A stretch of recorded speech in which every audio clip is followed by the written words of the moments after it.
Je vais vous demander de réfléchir sur... On va faire de la cuisine.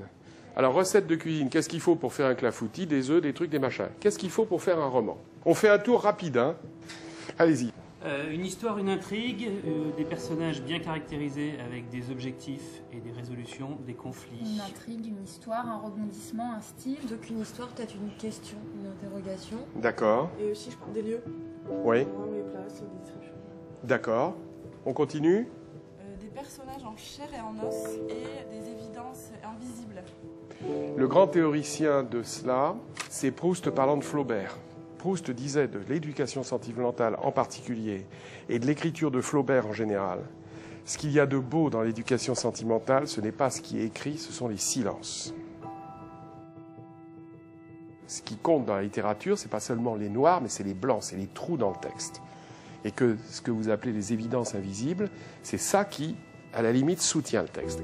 Comme l'air soutient l'avion. Quelque chose comme ça, vous voyez. À vous? Moi, j'ai mis des personnages, un narrateur, qu'ils soient confondus ou non. C'était très intéressant de voir un peu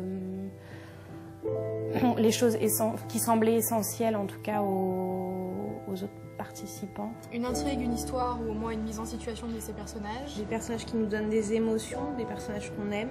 Et un style d'écriture de leur antiquité, du rythme.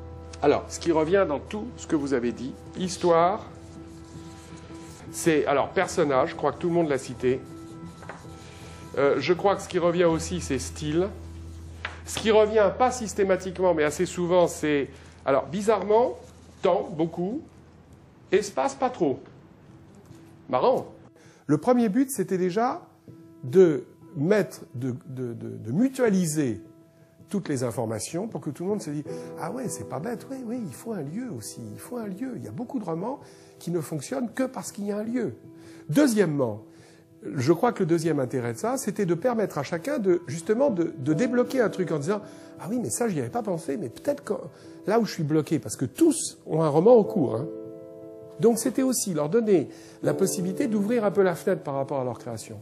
Il y a quelque chose qui est revenu, c'est une idée, quelque chose à dire, vous voyez. On écrit quand même, je déteste le mot message, on le déteste tous, il est crétin comme tout, mais on écrit pour dire quelque chose.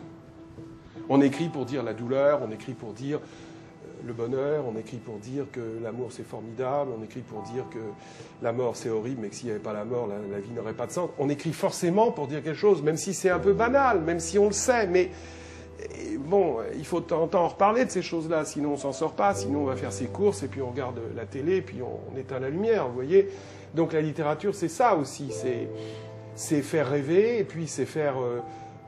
c'est dire le monde, votre vie ne se réduit pas exactement à ce qu'elle est. Si vous ne pensez pas ça, vous n'écrivez pas. Si vous pensez que la vie des gens se réduit à ce qu'elle est, vous n'écrivez pas. C'est l'ailleurs, c'est qu'il y a autre chose que ce que les gens sont.